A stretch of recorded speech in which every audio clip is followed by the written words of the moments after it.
नमस्कार, आज की बात में आपका स्वागत है। इस वक्त की बड़ी खबर यह है कि शराब घोटाले के केस में सीबीआई ने मनीष सिसोदिया को करीब 9 घंटे की पूछताछ के बाद घर वापस भेज दिया है। सीबीआई ने मनीष सिसोदिया को गिरफ्तार नहीं किया। मनीष सिसोदिया अपने घर पहुंच गए हैं, अपने पार्टी के लोगों के साथ हैं, लेकिन अरविंद केजरीवाल तो दिन में ही ऐलान कर चुके थे कि सिसोदिया जेल चले गए। आज गुजरात में अरविंद केजरीवाल ने नारा भी लगवा दिया था कि जेल के ताले टूटेंगे, मनीष सिसोदिया छूटेंगे। मनीष सिसोदिया को सीबीआई ने आज सुबह शराब कारोबारियों से मिली इंफॉर्मेशन के आधार पर पूछताछ के लिए बुलाया। मनीष सिसोदिया भी गाजे बाजे के साथ पार्टी कार्यकर्ताओं की फौज लेकर, तिरंगा लेकर खुद को शहीद भगत सिंह की परंपरा वाला बताते हुए घर से निकले। सीबीआई ने मनीष को सिर्फ जांच के लिए बुलाया था, लेकिन आम आदमी पार्टी ने इसे एक पॉलिटिकल इवेंट बता दिया। इल्जाम दिल्ली में हुए शराब घोटाले को लेकर है, लेकिन केजरीवाल की पार्टी के नेताओं ने इसे गुजरात के चुनाव से जोड़ दिया। मामला करोड़ों रुपए की करप्शन का है, लेकिन केजरीवाल ने इसे आजादी की लड़ाई बता दिया। संजय सिंह, सौरभ भारद्वाज, आतिशी से लेकर दिलीप पांडे तक बड़े बड़े नेता मैदान में उतरे।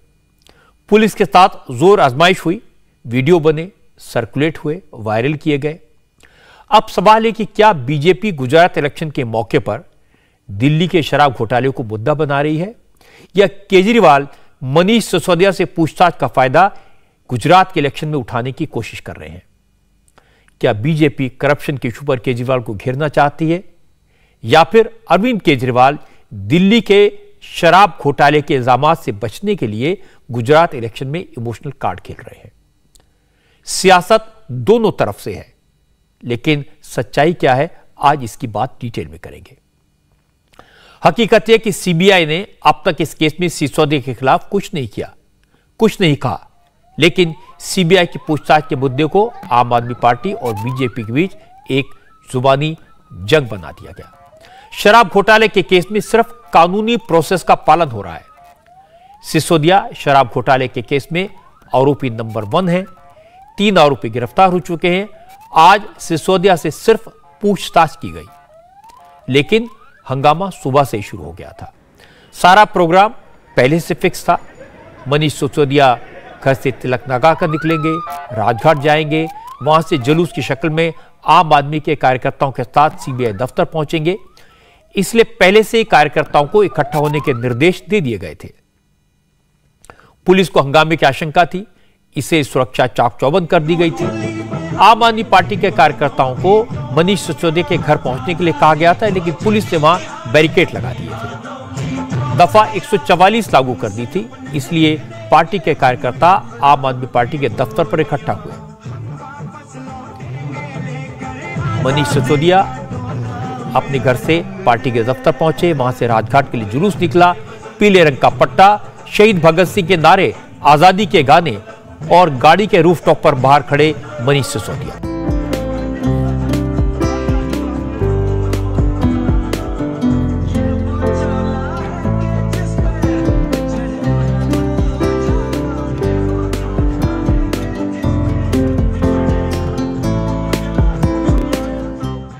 इसी अंदाज में करीब 6 किलोमीटर लंबा जुलूस निकला। सिसोदिया राजघाट पहुंचे, बापू की समाधि पर प्रणाम किया और इसके बाद सीबीआई के दफ्तर के लिए निकले। लेकिन वहां निकलने से पहले उन्होंने ऐलान कर दिया कि बीजेपी उन्हें जेल में डाल रही है, गुजरात इलेक्शन में कैंपेन करने से रोकना चाहती है, लेकिन वो डरने वाले नहीं हैं, क्योंकि वो भगत सिंह को मानने वाले हैं।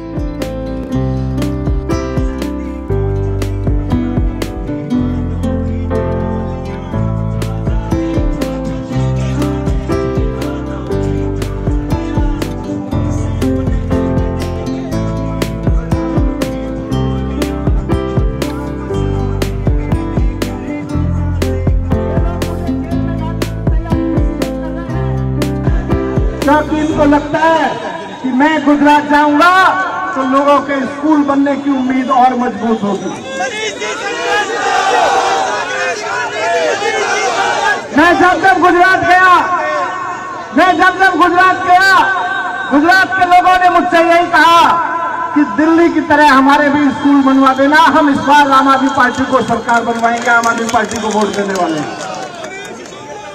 गुजरात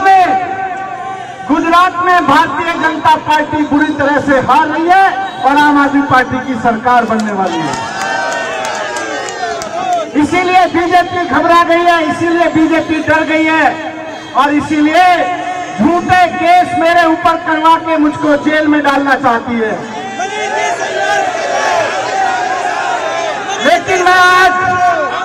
लेकिन मैं आज आपको ये कहना चाहता हूं कि हम लोग भगत सिंह के लोग हैं, हम जेल जाने से नहीं डरते। असल में आज सुबह जो तस्वीरें आई वो बिल्कुल वैसी थी जैसी मुंबई से संजय राउत की गिरफ्तारी के वक्त आई थी।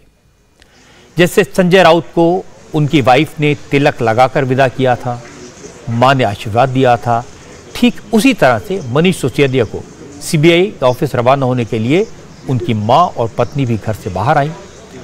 मनीष सिसोदिया के वाइफ सीमा ने उन्हें तिलक लगाया और इसके बाद मनीष ने मां का आशीर्वाद भी लिया।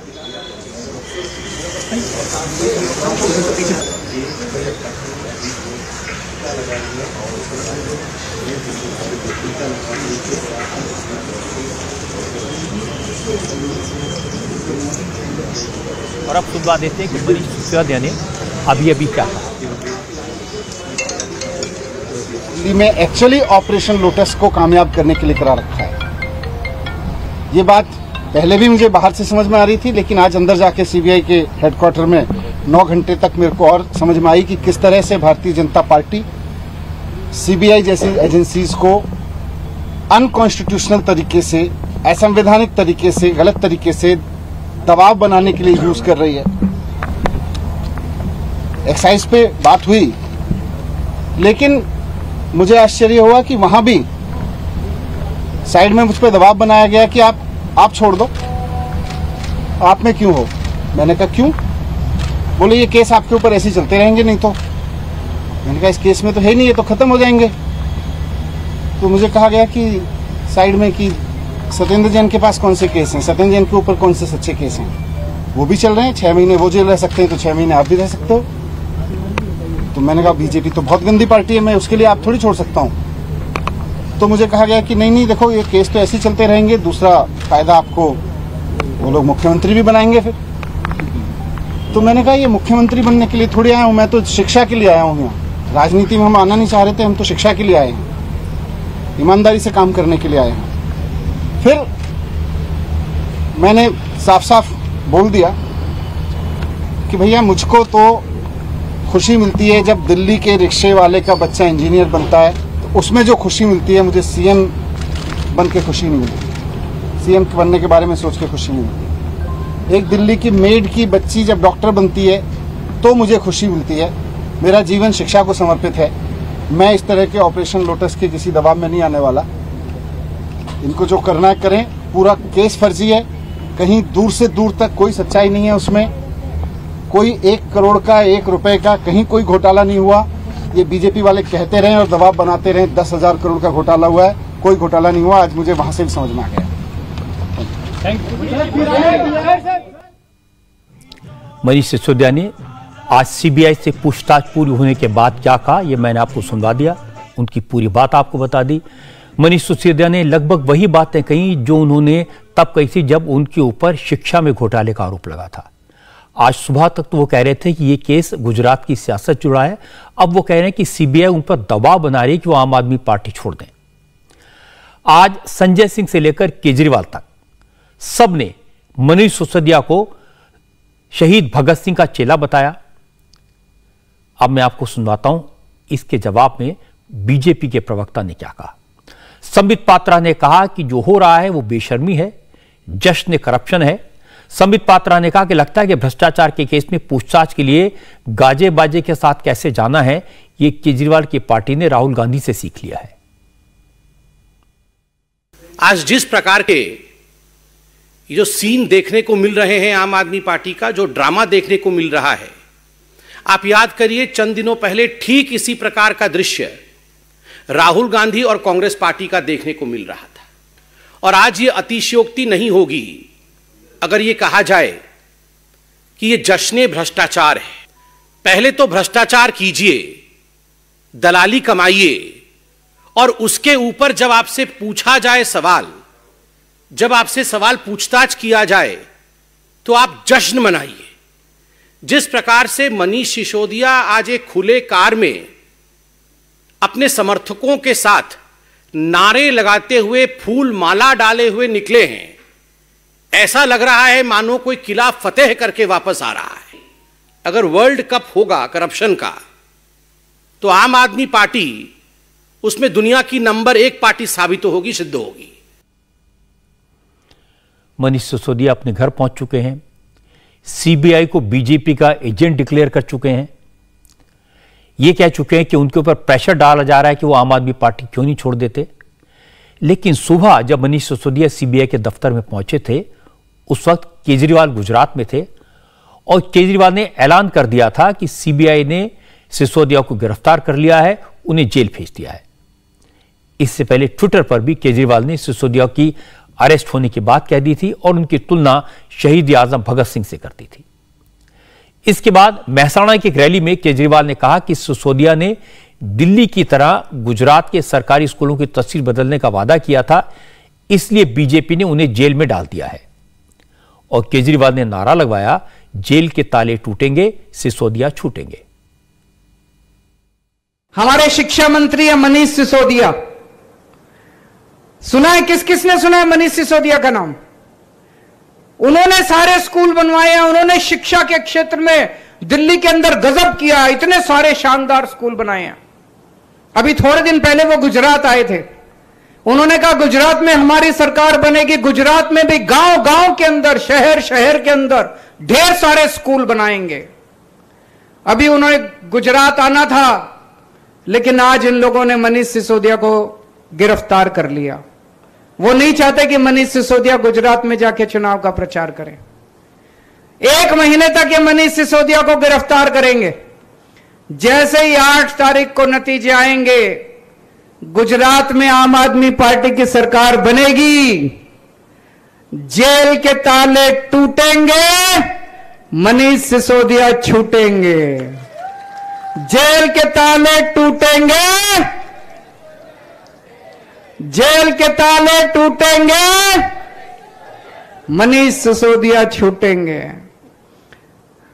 मैं मनीष जी को कहना चाहता हूं, आप चिंता मत करो, आपके ना आने से प्रचार बंद नहीं होने वाला। ये सारी जनता प्रचार कर रही है, घर घर जाके प्रचार कर रही है। केजरीवाल जो नारा लगवा रहे हैं वो आजकल एक वेब सीरीज में सुनाई देता है। ये वेब सीरीज बिहार की राजनीति को ध्यान में रखकर बनी है और छात्र जीवन में मैंने देखा था इस तरह के नारे जयप्रकाश नारायण जैसे बड़े नेताओं के लिए लगते थे, जेल के फाटक टूटेंगे, जयप्रकाश जी छूटेंगे। अब चूंकि केजरीवाल की रैली में बैठे मेहसाणा के लोगों ने तो वेब सीरीज देखी नहीं, उन्होंने बिहार के उस आंदोलन को भी नहीं देखा, इसलिए वो केजरीवाल के नारे को समझ नहीं पाए। जवाब नहीं मिला तो केजरीवाल को खुद ही नारा पूरा करना पड़ा। आम आदमी पार्टी के नेताओं के बयानों पर बीजेपी के नेता लगातार नजर रखे हुए हैं। कपिल मिश्रा ने कहा कि अगर आम आदमी पार्टी ने शराब घोटाले में फंसे मनीष सिसोदिया को भगत सिंह घोषित कर ही दिया है तो फिर दिल्ली दंगों के मामले में जेल में बंद ताहिर हुसैन को राजगुरु और भ्रष्टाचार के आरोप में जेल में बंद सत्येंद्र जैन को सुखदेव घोषित कर देना चाहिए। चोरी में, शराब घोटाले में, रिश्वतखोरी में, कमीशनखोरी में जेल जाने वाले मनीष सिसोदिया को भगत सिंह बताया जा रहा है, ताहिर हुसैन को राजगुरु, सत्येंद्र जैन को सुखदेव, और अभी कल जब खुद जेल जाएंगे तो अपने को नेताजी घोषित कर देंगे, सुभाष चंद्र बोस घोषित कर देंगे, क्यों भ्रष्टाचारियों की सेना जेल की तरफ जा रही है, तिहाड़ चलो। इस प्रकार की राजनीति। और मनीष सिसोदिया, आप चोरी के लिए, रिश्वतखोरी के लिए बुलाए गए हो सीबीआई में, कोई क्रांति के लिए नहीं बुलाए गए हैं। ये जो ढोल धमाका लेके जा रहे हो, शर्म आनी चाहिए थी। चुल्लू भर पानी में डूब जाना चाहिए ताकि इंडिया अगेंस्ट करप्शन के आंदोलन के नाम पे निकले हुए लोग कमीशनखोरी, रिश्वतखोरी, शराब की दलाली, इन मामलों में पकड़े जा रहे हैं और आप इन्हें बेकसूर बता रहे हैं। केजरीवाल जी बेकसूर है तो सत्येंद्र जैन को जमानत क्यों नहीं हुई? जितेंद्र तोमर कन्विक्ट कैसे साबित हुए? सोमनाथ कन्विक्ट कैसे साबित हुए? मनीष सिसोदिया, आपको भी पता है जेल जाएंगे और आप भी जेल जाओगे, क्योंकि जहां पे भगवान श्री कृष्ण का जन्म हुआ था, केजरीवाल और आम आदमी पार्टी का वहीं पर अंत होगा। जेल के अंदर। आज इंडिया अगेंस्ट करप्शन, अन्ना आंदोलन, उन सबके लिए एक सबक वाला दिन है कि किस प्रकार के चोरों ने, लुटेरों ने, रिश्वतखोरों ने, भ्रष्टाचारियों ने, कमीशनखोरों ने आंदोलन को हाईजैक किया, पार्टी बनाई और किस प्रकार से लूटा। मैं आपको एक बार फिर से बता दूं कि मनीष सिसोदिया से शराब पॉलिसी के मामले में 9 घंटे तक सीबीआई ने पूछताछ की, उन्हें गिरफ्तार नहीं किया, वो अपने घर पहुंच गए हैं। लेकिन इस मामले की बैकग्राउंड समझ लेते हैं। सीबीआई इस केस में अब तक 2 आरोपियों विजय नायर और अभिषेक को गिरफ्तार कर चुकी है। इसी तरह के केस में एनफोर्समेंट डायरेक्टरेट ने शराब कंपनी के मालिक समीर महिंद्रू को गिरफ्तार किया है। जिस केस में मनीष सिसोदिया से पूछताछ हो रही है, उस केस में कुल 15 लोगों के खिलाफ एफआईआर है और सिसोदिया आरोपी नंबर 1 है। इल्जाम यह है कि मनीष सिसोदिया ने शराब कंपनियों को फायदा पहुंचाने के लिए शराब नीति में मनमाने बदलाव किए। दिल्ली सरकार की लिकर पॉलिसी शराब कंपनियों से जुड़े लोगों ने तैयार की। सरकारी मीटिंग्स में प्राइवेट कंपनीज के लोग मौजूद रहते थे। सिसोदिया ने जो शराब नीति तैयार की, उसमें छोटे दुकानदारों का कारोबार खत्म हो गया और बड़े शराब व्यापारियों को करोड़ों का फायदा हुआ। उनको फायदा पहुंचाने वाले प्रोविजन पॉलिसी में इंक्लूड किए गए। शराब बनाने वाली कंपनियों को ही डिस्ट्रीब्यूटर और रिटेलर भी बना दिया गया। और इल्जाम तो यह भी है कि शराब व्यापारियों का कमीशन 2% से बढ़ाकर 12% किया गया। इनमें 6% कैश के रूप में वापस ले लिया गया और इस पैसे का इस्तेमाल चुनाव लड़ने के लिए किया गया। इल्जाम बहुत सारे हैं, गंभीर हैं। इसलिए दिल्ली के लेफ्टिनेंट गवर्नर विनय कुमार सक्सेना ने मनीष सिसोदिया के खिलाफ सीबीआई जांच की सिफारिश की थी। बड़ी बात है कि जैसे ही जांच के आदेश हुए तो केजरीवाल की सरकार ने शराब नीति को वापस ले लिया। असल में आम आदमी पार्टी के नेता मान चुके हैं कि आज मनीष सिसोदिया की गिरफ्तारी हो जाएगी, इसलिए धरना, प्रदर्शन, नारेबाजी की प्लानिंग पूरे तैयारी की गई थी, उसी हिसाब से की गई थी। आम आदमी पार्टी के नेता और कार्यकर्ता सड़कों पर उतर आए थे, पुलिस से भिड़े और आखिर में सीबीआई हेडक्वार्टर के बाहर धरने पर बैठ गए। पुलिस ने इन्हें समझाने की कोशिश की, लेकिन संजय सिंह के साथ पार्टी के दूसरे कार्यकर्ता वहीं जमे रहे। इसके बाद पुलिस केजरीवाल की पार्टी के नेताओं और कार्यकर्ताओं को उठाकर ले गई। संजय सिंह वहां मौजूद थे। उन्होंने आरोप लगाया कि दिल्ली पुलिस ने आम आदमी पार्टी की महिला कार्यकर्ताओं के साथ भी धक्का मुक्की की। 144 में रास्ता बंद करके ये लोग कैसे खड़े थे? इतने पुलिस वाले कैसे खड़े थे? वहां कौन सी हिंसा हमने की? कौन से नारेबाजी लगाई? कौन सी कानून व्यवस्था को डिस्टर्ब किया? आप बताइए ना। जिस तरह से आपको घसीटा गया, जो लोग नफरत फैलाते हैं, दंगे फसाद कराते हैं, जो लोग हिंसा फैलाते हैं, उन पे तो कार्रवाई नहीं करते। ये दादागिरी, जुल्म की हद कर दी, जुल्म की हद कर दी है। ऐसे घसीट के महिला कार्यकर्ताओं को मारा जा रहा है, कोई दूसरा नहीं जाएगा। महिला कार्यकर्ताओं को घसीटा जा रहा है, सबकी इज्जत तार कर रही है बीजेपी। धरने प्रदर्शन के बाद केजरीवाल की पार्टी के 119 कार्यकर्ताओं को हिरासत में लिया गया। इसमें कुछ नेता, सांसद संजय सिंह के अलावा 16 विधायक भी शामिल थे। आम आदमी पार्टी के नेता कह रहे हैं कि बीजेपी केजरीवाल से डरती है, इसलिए जुल्म कर रही है। लेकिन बीजेपी के नेता मंजिंदर सिंह सिरसा ने इन सारी बातों को आम आदमी पार्टी का तमाशा बताया। सिरसा ने कहा कि पहले देश के लिए लड़ने वाले लोग अपनी वाइफ से तिलक लगवाते थे, मां से आशीर्वाद लेते थे, लेकिन अब शराब बेचने वालों से कमीशन लेने वाले लोग इस तरह का ड्रामा कर रहे हैं। कल तक क्रांतिकारी लोग, देश के लिए लड़ मरने वाले लोग अपनी माता से, धर्मपत्नी से आशीर्वाद लेकर जाया करते थे। आज कैसा माहौल बदल दिया अरविंद केजरीवाल जी ने। चोर, जेब कतरे, नशा तस्करों से पैसा लेने वाले लोग, पूंजीपतियों की जेबें भरने वाले लोग, बस घोटाले में कमीशन लेने वाले लोग, स्कूल घोटाले में कमीशन लेने वाले लोग और शराब, नशा परोस कर करोड़ों रुपए इकट्ठे करने वाले मनीष सिसोदिया जैसे लोग आज आशीर्वाद का ढोंग रचा रहे हैं, मां से आशीर्वाद ले रहे हैं, धर्मपत्नी से टिक्का लगवा रहे हैं और राजघाट पर जा रहे हैं। क्या क्रांति ले आए अरविंद केजरीवाल तुम? एक मंत्री तिहाड़ जेल में, दिल्ली का जेल मंत्री तिहाड़ जेल में पिछले 6 महीनों से करप्शन के लिए, दूसरा मंत्री खुद कह रहा है मैं जेल जाने वाला हूं, मुझे राज तिलक लगाओ, मुझे तिलक लगाकर भेजो। ये बदलाव आप ले आए। आज नशा तस्कर लोग और करप्ट लोग क्रांतिकारी वीरों की तरह राजघाट पे और माताओं से आशीर्वाद लेके जा रहे हैं। धन्य है अरविंद केजरीवाल, धन्य हो आपकी राजनीति और धन्य है आप। आज दिल्ली को सच्चाई पता लगी कि मनीष सिसोदिया कितना बड़ा करप्ट है, किस तरह से उसने नशा बेचकर लोगों के बच्चों को नशा परोसकर अपने पूंजीपति लोगों की जेबें भरी हैं। ऐसे करप्ट आदमी जब जेल में जा रहा है तो आज ये नौटंकी रचा रहा है। असल में अरविंद केजरीवाल ने जुलाई से ही कहना शुरू कर दिया था कि मनीष सिसोदिया को जेल भेजा जाएगा। आज भी उन्होंने दिन में डिक्लेयर कर दिया कि मनीष को अरेस्ट कर लिया, वो जेल चले गए। फिर नारा भी लगा दिया कि जेल के ताले टूटेंगे, मनीष सिसोदिया छूटेंगे। ऐसा लगा कि केजरीवाल मनीष सिसोदिया की गिरफ्तारी के लिए सीबीआई से भी ज्यादा उत्सुक है। शायद केजरीवाल को लगता है कि मनीष को अगर जेल भेज दिया गया तो गुजरात के चुनाव में आम आदमी पार्टी को फायदा हो जाएगा। लगता है कि वो चाहते हैं कि मनीष सिसोदिया को सीबीआई अरेस्ट करके जेल भिजवा दे ताकि इसे चुनाव में इशू बनाया जा सके। असल में जब से दिल्ली में एक्साइज पॉलिसी के बदलाव का मामला सीबीआई को सौंपा गया है, बीजेपी इसे करप्शन का बड़ा इशू बनाने में लगी है और आम आदमी पार्टी से पॉलिटिकल इशू बनाना चाहती है।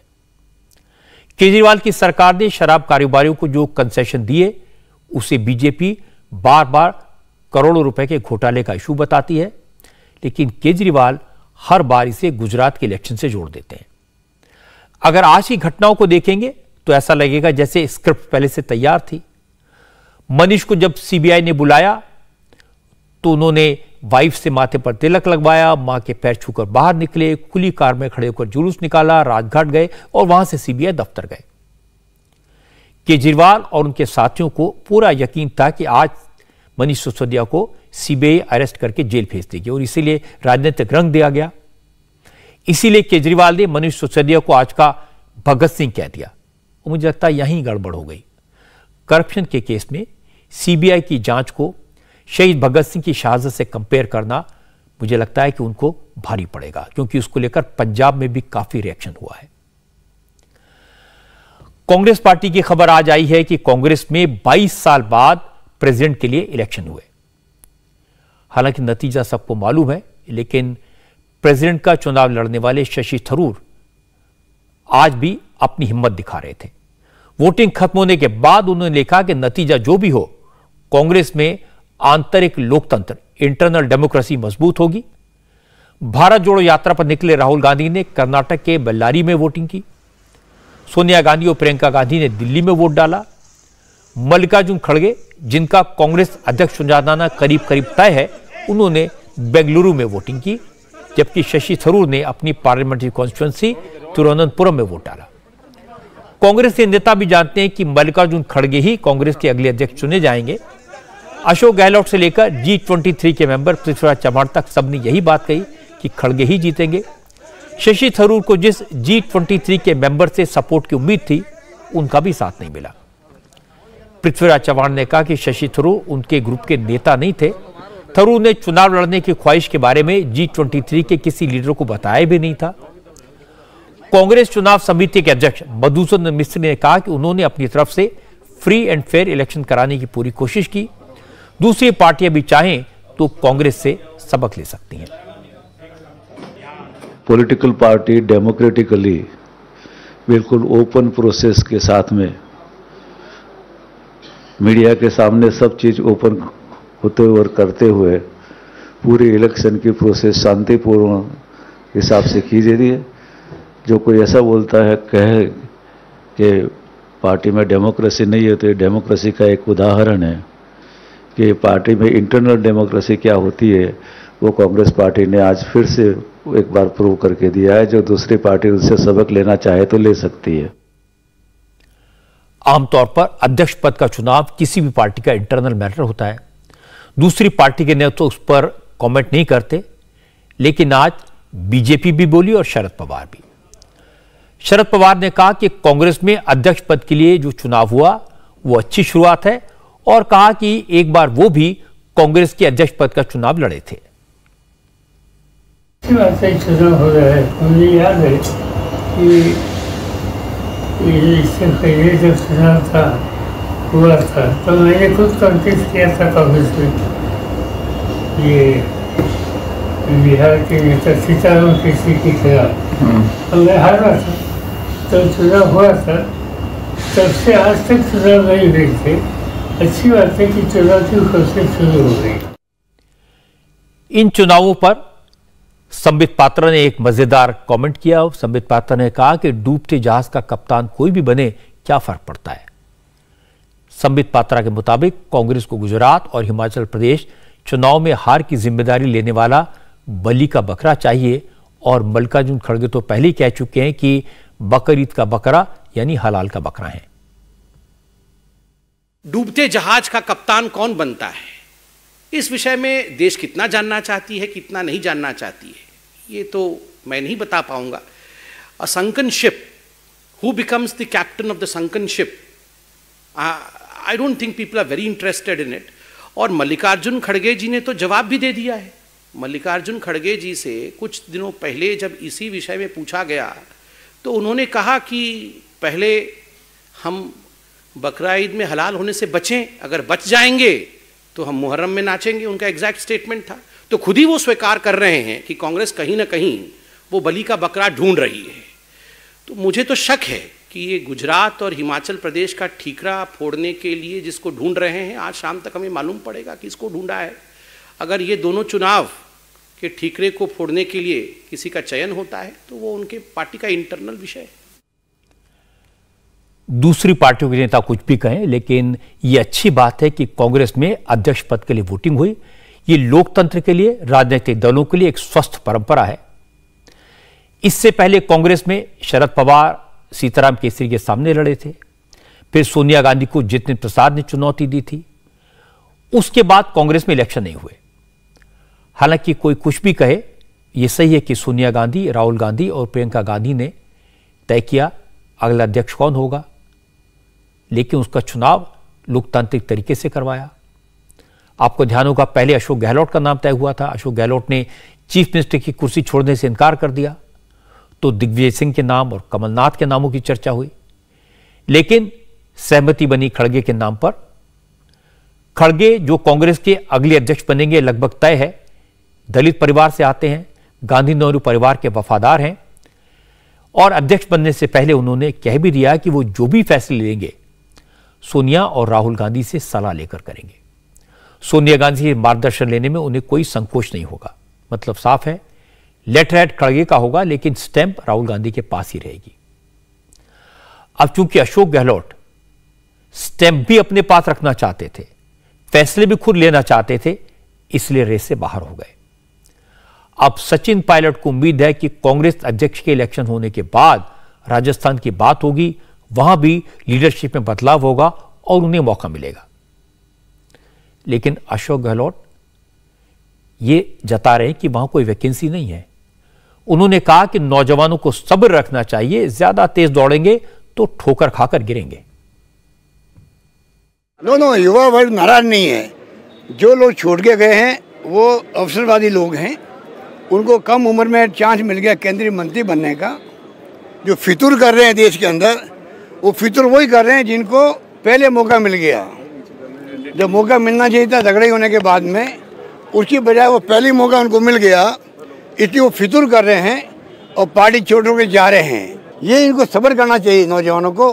कभी मौका, अच्छे दिन आएंगे, इनके दिन भी अच्छे आएंगे, कोई रोक नहीं सकता। अवसर मिलेंगे इन लोगों को। जल्दबाजी जितनी करेंगे उतनी ठोकर खाते जाएंगे। जो पार्टी में रह के फितूरबाजी कर रहे हैं, पार्टी छोड़ के नहीं गए, उनके लिए क्या संदेश? अच्छे दिन आएंगे तो उनको अच्छा अवसर मिलेगा, मेरा मानना है। मेरी शुभकामनाएं उनके पास, मेरी शुभकामनाएं उनके प्रति है जो आज भी कांग्रेस में जमे हुए हैं। मेरी शुभकामनाएं हैं कि आज संकट का वक्त है, जम के काम करे, वो जम के काम करे। उनकी खुशबू फैलती है, अपना ही फैलती है, उनकी क्रेडिबिलिटी बढ़ती है, पार्टी में रैंक एंड फाइल में उनका मान सम्मान बढ़ता है। और लीडरशिप जब मौका आता है तो लीडरशिप उनको चांस देती है, जैसे हम लोगों को चांस मिला।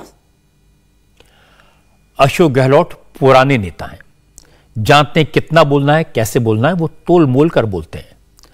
उन्होंने नाम सिंधिया का लिया और मैसेज पायलट को दिया।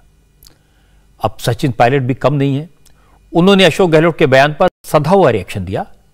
हमारी संवाददाता विजय लक्ष्मी से बात करते हुए सचिन पायलट ने कहा कि फिलहाल सबको राजस्थान के असेंबली इलेक्शन पर ध्यान देना चाहिए, कांग्रेस की सरकार रिपीट कैसे हो इस पर सोचना चाहिए। जो आज गहलोत साहब बोले कि युवाओं को अच्छे दिन और अवसर का इंतजार करना चाहिए, सिंधिया साहब का एग्जाम्पल भी दिया। मुझे तो लगता है हम सबको इंतजार करना चाहिए चुनाव का। वहाँ चुनाव हम कैसे जीते 23 में, हम सबका फोकस वहाँ पे होना चाहिए। 12 महीने में दोबारा चुनाव है, हर बार चुनाव में हम सरकार बनाते हैं, फिर बाद में हार जाते हैं। रिपीट करने का क्या फॉर्मूला है, क्योंकि 25 साल में हम कभी रिपीट ही नहीं कर पाए। और ऐसा नहीं है कि बाकी रिपीट नहीं होती हैं। दिल्ली में 3 बार रिपीट हुई है, असम में 3 बार कांग्रेस रिपीट हुई है, हरियाणा में 2 बार हुई है, आंध्र में 2 बार हुई है। तो बाकी राज्यों में भी रिपीट हो सकती है, लेकिन क्या करना है और सही समय पर क्या करना चाहिए उस पर हम सब मिलकर काम करेंगे। लेकिन सचिन पायलट के जो साथी हैं, उनके जो सपोर्टर्स हैं, उन्हें उम्मीद है कि सचिन मुख्यमंत्री बनेंगे। अशोक गहलोत की सरकार में मंत्री राजेंद्र गुढ़ा ने साफ साफ लफ्जों में कहा, कांग्रेस अध्यक्ष का चुनाव होते ही सचिन पायलट को चीफ मिनिस्टर बना दिया जाएगा। राजेंद्र गुढ़ा ने कहा कि नौजवान सब्र नहीं बदलाव करते हैं। अशोक गहलोत तो खुद 47 साल की उम्र में मुख्यमंत्री बन गए, इसलिए 35 साल के सचिन पायलट को सब्र रखने की नसीहत देना ठीक नहीं है। निश्चित सचिन जी पायलट मुख्यमंत्री बहुत जल्दी। मेरे हिसाब से तो गहलोत साहब तो सचिन जी पायलट की उम्र में मुख्यमंत्री बन गए थे। युवा तो साहब दुनिया में रिजल्ट युवाओं ने दिया है। सिकंदर ने पूरी दुनिया 27 साल में जीत के, पूरी दुनिया से 27 साल के थे तो सिकंदर चले गए थे। आदि शंकराचार्य पूरी दुनिया के हिंदुस्तान का डंका बजा के और 33 साल की उम्र में दुनिया से चले गए थे। 33 साल। विवेकानंद जी 36 साल में अमेरिका में जाके हिंदुस्तान का डंका बजा के उस जमाने में, और 36 साल की उम्र में दुनिया से चले गए थे। भगत सिंह जी क्या उम्र थी, बाकी के लोगों तो नौजवान है, जहाँ जवानी। मौका क्यों नहीं मिल रहा अभी तक के? तो कुछ रिजल्ट आया नहीं है, आप अभी भी कह रहे हैं अध्यक्ष का चुनाव हो रहा है। जिन लोगों ने जो कह रहे थे हम आलिकमान की बात नहीं मानेंगे, माफी मांग रहे हैं। सचिन पायलट राजस्थान का मुख्यमंत्री बनना चाहते हैं, काफी साल से बनना चाहते हैं, तो सही है। लेकिन यह भी सही है कि अशोक गहलोत चीफ मिनिस्टर की कुर्सी छोड़ना नहीं चाहते। राहुल गांधी अशोक गहलोत को हटाना चाहते हैं, लेकिन गहलोत के पास विधायकों का सपोर्ट है, एमएलए उनके साथ हैं, इसलिए कांग्रेस हाईकमान की नहीं चल रही। अब मल्लिकार्जुन खड़गे पार्टी के अध्यक्ष बनेंगे, कुर्सी पर बैठेंगे और गहलोत की कुर्सी खाली कराने की कोशिश करेंगे। अगर यह होगा तो राजस्थान में कांग्रेस के लिए नए संकट की शुरुआत होगी और खड़गे के लिए एक बड़ी मुसीबत पैदा हो जाएगी। महाराष्ट्र की राजनीति से भी एक बड़ी खबर आई है, एक बड़ा पॉलिटिकल डेवलपमेंट हुआ। मुंबई की अंधेरी इस सीट पर बीजेपी ने आज अपना उम्मीदवार वापस ले लिया। एक तरह से उद्धव ठाकरे गुट की ऋतुजा लटके को बाई इलेक्शन में वॉकओवर दे दिया। चूंकि यह सीट शिवसेना के एमएलए रमेश लटके के निधन से खाली हुई थी, उद्धव ने रमेश लटके की वाइफ ऋतुजा लटके को टिकट दिया था। महाराष्ट्र में एक परंपरा रही है कि जिसके निधन से सीट खाली हुई हो, अगर उसके परिवार का कोई मेंबर चुनाव लड़ रहा हो तो कोई दूसरी पार्टी उसके खिलाफ उम्मीदवार नहीं उतारती। शरद पवार ने, राज ठाकरे ने बीजेपी से उम्मीदवार वापस लेने की अपील की और इसके बाद बीजेपी ने अपने उम्मीदवार मुरजी पटेल का नाम वापस ले लिया। भारतीय जनता पार्टी एकनाथ शिंदे जी आठवले ग्रुप के जो हमारे उम्मीदवार थे युवती के, मुरजी पटेल जी, इनका नामांकन हमने वापस लिया है। और ये नामांकन वापस लेते वक्त ये भी बातें हुई है कि इसके पहले महाराष्ट्र में अनेक बार ऐसा हुआ है, कोई विधायक मृत हो जाता है, उसकी पत्नी जब लड़ती है, आर पाटिल जी के समय भी ऐसा हुआ था। बीजेपी ने जैसे अपने उम्मीदवार का नाम वापस लेने का ऐलान किया तो शरद पवार ने, राज ठाकरे ने बीजेपी को शुक्रिया का धन्यवाद दिया। लेकिन उद्धव ठाकरे गुट के नेता कहने लगे कि बीजेपी ने हार के डर से पैर पीछे खींच लिए, वरना बीजेपी ने पूरी कोशिश की थी कि ऋतुजा लटके चुनाव ही न लड़ सके, उनका नॉमिनेशन खारिज हो जाए। जब उन्होंने देखा कि उनकी उम्मीदवारी अब फिक्स हो गई है, श्री उद्धव बाला साहब ठाकरे जी की पार्टी शिवसेना से वो लड़ रही हैं, तब उन्होंने देखा कि हमारे मुरजी पटेल भारतीय जनता पार्टी के जो उम्मीदवार हैं वो चुनाव शायद न जीत पाए, उनकी जो उम्मीदवारी है वो खतरे में लटक रही है। तो आनंद फानन में उन्होंने फैसला लिया कि हमें इस चुनाव से बाहर भाग जाना चाहिए। तो उन्होंने एक खेल रचा कि अपने बी टीम को कहा कि आप एक पत्र लिखिए, सी टीम को कहा आप एक पत्र लिखिए, ताकि हम ये महाराष्ट्र की जनता के सामने, मुंबई की जनता के सामने कह सकें कि हम आप लोगों के निवेदन से पीछे जा रहे हैं। लेकिन सच्चाई यह है कि बीजेपी को हार का डर सता रहा था और डर के मारे भागे हुए हैं। उद्धव ठाकरे के साथियों को जवाब दिया महाराष्ट्र के deputy chief minister Devendra Fadnavis ने। फडणवीस ने कहा कि महाराष्ट्र की जनता किसके साथ है वो तो ग्राम पंचायत चुनाव के नतीजों से क्लियर है। अब बीएमसी के इलेक्शन में भी उद्धव ठाकरे को अपनी ताकत का पता चल जाएगा। पहली बात तो यह है कि जो लोग ये कह रहे हैं उनको महाराष्ट्र की जनता ने ग्राम पंचायत के चुनाव में जवाब दे दिया है कि महाराष्ट्र किसके साथ है। जहां तक अंधेरी के उपचुनाव का सवाल है, हमारे सारे कार्यकर्ता चाहते थे कि हम इसको चुनाव को लड़े। मुंबई यूनिट चाहता था, हमारे पास कैंडिडेट भी हमारा अच्छा था जिसने इंडिपेंडेंटली 42,000 वोट लिए थे और पूरी तैयारी हमने की थी। किंतु आप सभी जानते हैं कि ये लगातार चर्चा चली, राज ठाकरे हो, शरद पवार जी हो, कई लोगों ने हमको रिक्वेस्ट की, कुछ ने सामने से की, कुछ ने पीछे से की, और हमने भी एक बड़ी परंपरा का पालन किया। इससे पहले भी ऐसा निर्णय हमने किया है। जब आर पाटिल जी गुजरे थे तब भी निर्णय हमने किया था, पतंगराव जी कदम जब गुजरे थे तब भी निर्णय हमने किया था। और कुल मिलाकर हमारे साथ जो शिवसेना, बाला साहब जी शिवसेना है, उसमें भी कुछ लोगों का मानना था कि हम लोगों ने इस प्रकार का निर्णय करना चाहिए। तो मुख्यमंत्री जी से साथ और हमारे वरिष्ठों के साथ चर्चा करके हमने निर्णय किया है। कल तक आदित्य ठाकरे कह रहे थे कि एकनाथ शिंदे और बीजेपी वालों का दिल इतना बड़ा नहीं है कि वो ऋतुजा लटके को चुनाव जीतने दें, पुरानी परंपरा का पालन करें और अपना कैंडिडेट वापस ले लें। लेकिन आज बीजेपी ने उम्मीदवार वापस ले लिया तो कह रहे हैं कि हार के डर से मैदान छोड़ा। उद्धव ठाकरे के साथी कह रहे हैं कि बीजेपी की बी टीम और सी टीम के लोगों ने पहले माहौल बनाया, बीजेपी के लिए एस्केप रूट तैयार किया और बीजेपी उसी रास्ते से भाग गई। लेकिन सवाल यह है कि क्या शरद पवार, जिन्होंने बीजेपी से ऋतुजा के खिलाफ उम्मीदवार लेने की अपील की थी, वो बीजेपी की बी टीम या सी टीम के मेंबर हैं? मुझे लगता है कि इस तरह की बातें ठीक नहीं है, क्योंकि महाराष्ट्र में एक परंपरा रही है। पहले गोपीनाथ मुंडे के निधन के बाद पंकजा मुंडे के खिलाफ किसी पार्टी ने उम्मीदवार नहीं उतारा था, वो बीजेपी की उम्मीदवार थी। आर पाटिल के निधन के बाद उनकी वाइफ सुमन पाटिल भी निर्विरोध चुनी गई। कांग्रेस के नेता पतंगराव कदम के निधन के बाद उनके बेटे विश्वजीत कदम के खिलाफ किसी पार्टी ने उम्मीदवार नहीं उतारा था। इसीलिए अंधेरी ईस्ट से बाई इलेक्शन में बीजेपी ने उसी परंपरा का पालन किया है और जो मैं मानता हूं महाराष्ट्र की राजनीति में एक अच्छी परंपरा है। अब आपको दिखाते हैं कश्मीर में बदलाव की तस्वीर। कश्मीर में बंद की कॉल देने वाली, पत्थरबाजी करवाने वाली, अलगाव की आग लगाने वाली, नफरत की दीवार खड़ी करने वाली हुर्रियत कॉन्फ्रेंस के नाम से कश्मीर के लोग अब नफरत करने लगे। हुर्रियत के दफ्तर पर इंडिया लिख दिया गया है, हुर्रियत के बोर्ड को उखाड़कर फेंक दिया गया। कश्मीर के लोगों ने ऐलान कर दिया कि अब हुर्रियत के दफ्तर में यतीम बच्चों के लिए स्कूल खोला जाएगा, हॉस्टल बनाया जाएगा, क्योंकि हुर्रियत के कारनामों से सैकड़ों कश्मीरी नौजवान कब्र में चले गए, बच्चे यतीम हो गए। इसलिए अब कश्मीर में हुर्रियत को किसी कीमत पर पैर नहीं जमाने दिया जाएगा। आज कश्मीरी नौजवानों ने, कश्मीर की जनता ने हुर्रियत की दुकान को बंद करने का फाइनल फैसला कर दिया। श्रीनगर में ऑल पार्टी हुर्रियत कॉन्फ्रेंस के उस ऑफिस पर लगे बोर्ड को उतार फेंका गया। श्रीनगर के राजबाग इलाके में हुर्रियत कॉन्फ्रेंस के दफ्तर पर लगे बोर्ड को गिरा दिया गया। लोगों का गुस्सा इतना ज्यादा था, जिस जगह बोर्ड पर हुर्रियत लिखा हुआ था वहां कश्मीर के लोगों ने इंडिया लिख दिया। असल में ये लोग शोपियां में हुई टारगेट किलिंग का विरोध करने के लिए इकट्ठा हुए थे।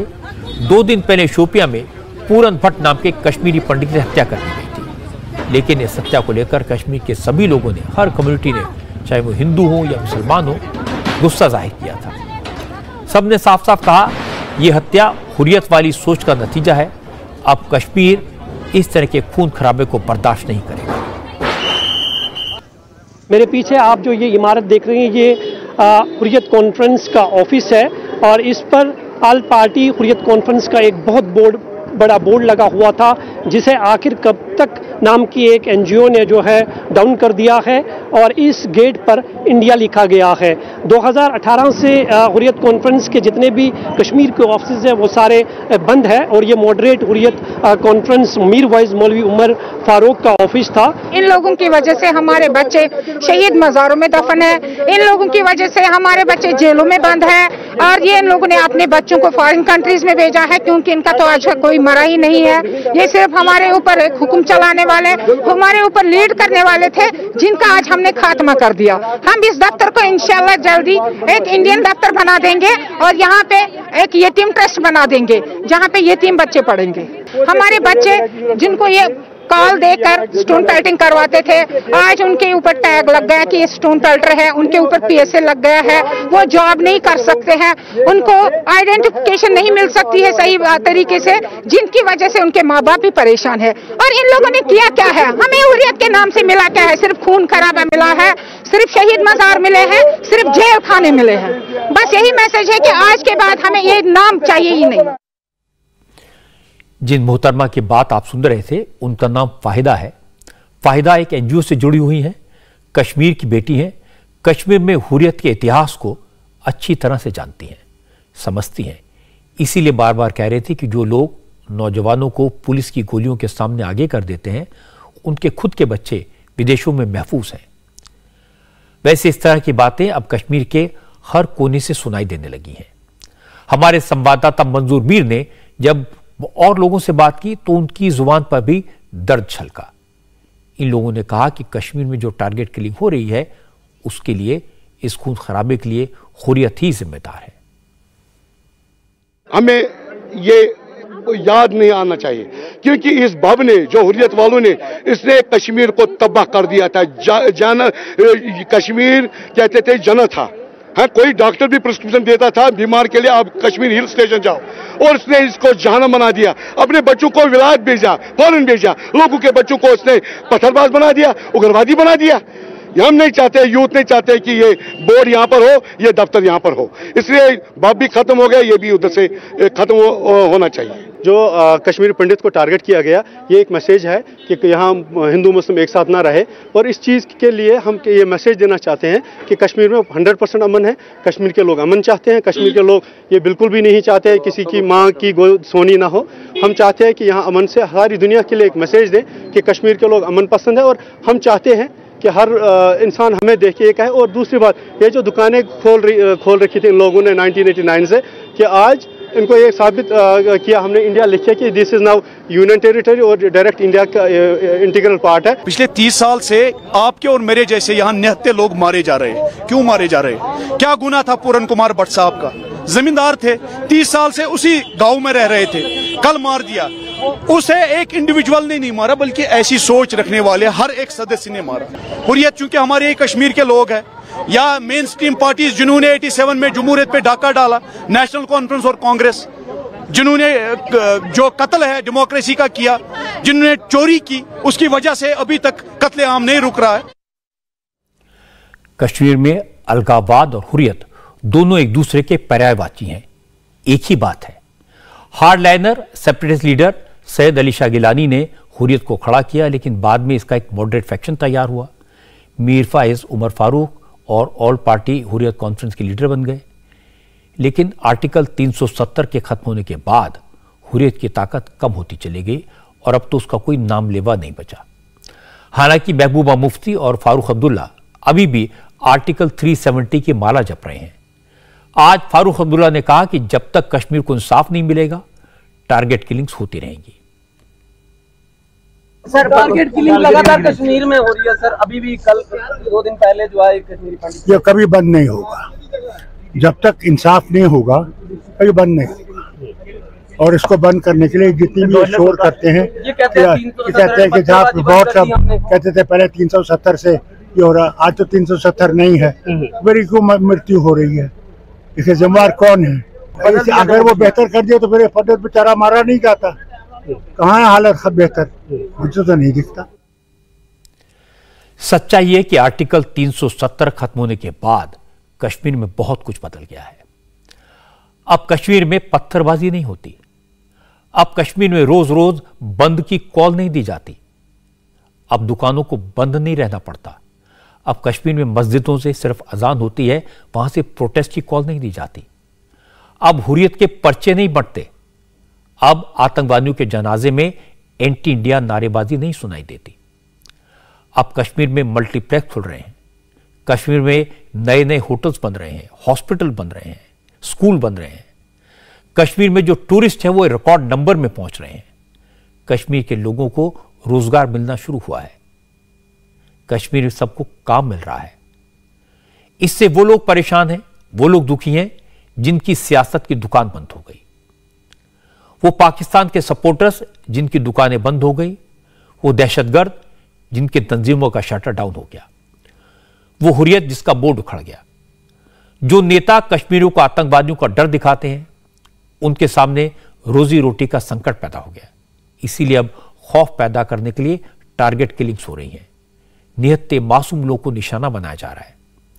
लेकिन यह ज्यादा वक्त नहीं चलेगा, क्योंकि अब कश्मीर के लोग ही दहशतगर्दों के खिलाफ खड़े हो गए हैं। और आज हुर्रियत के दफ्तर पर इंडिया का बोर्ड इसकी एक मिसाल है।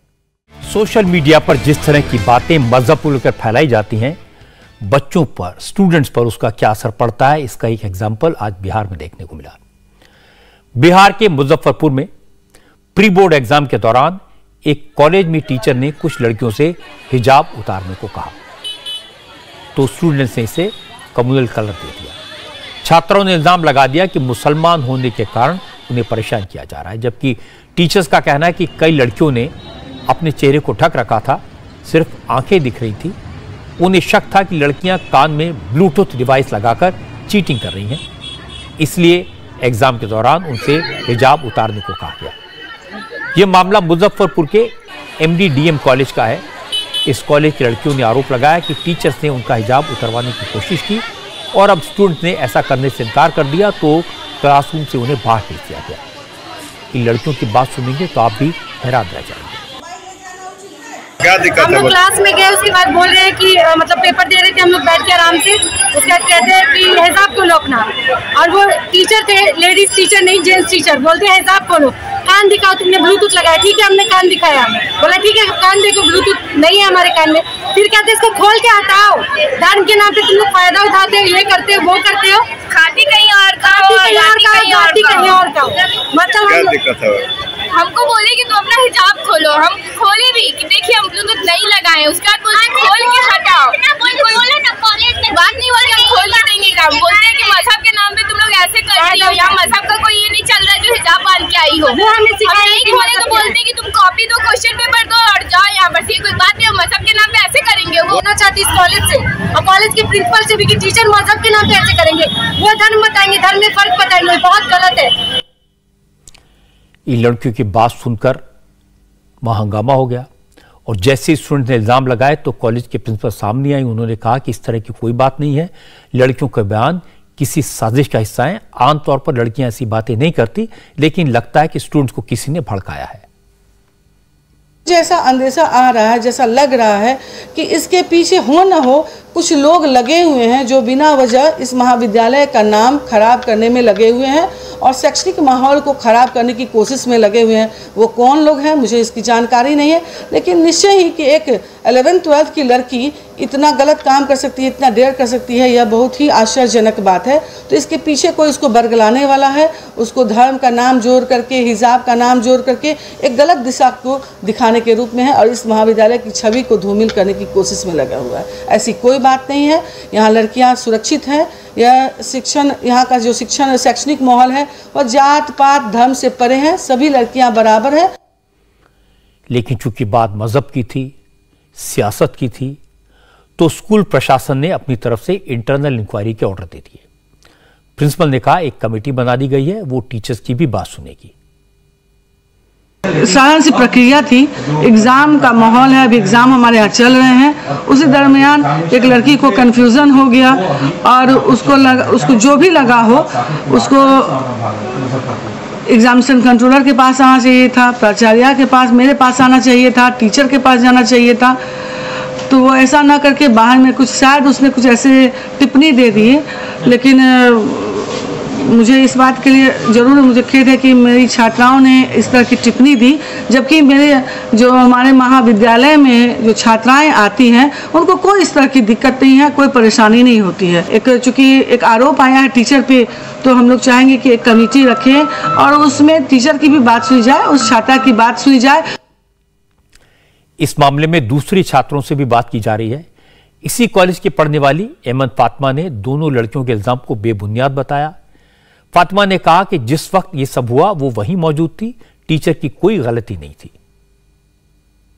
क्लास में कुछ लड़कियां हैं जो ऑब्जेक्शन कर रही थी कि सर ने मेरा स्कार्फ निकलवा दिया है। तो मैंने उसको बताया था कि ये जो स्कार्फ है ये मतलब लगाई हो तुम बहुत अच्छा, लेकिन ईयरपोड्स वगैरह लगा के चीटिंग करते हैं लोग, इस वजह से सर ने बोला था कि ये स्कार्फ निकाल देना है। तो उस पर वो लोग करने लगी कि हम लोग का रिलीजन है ये वो।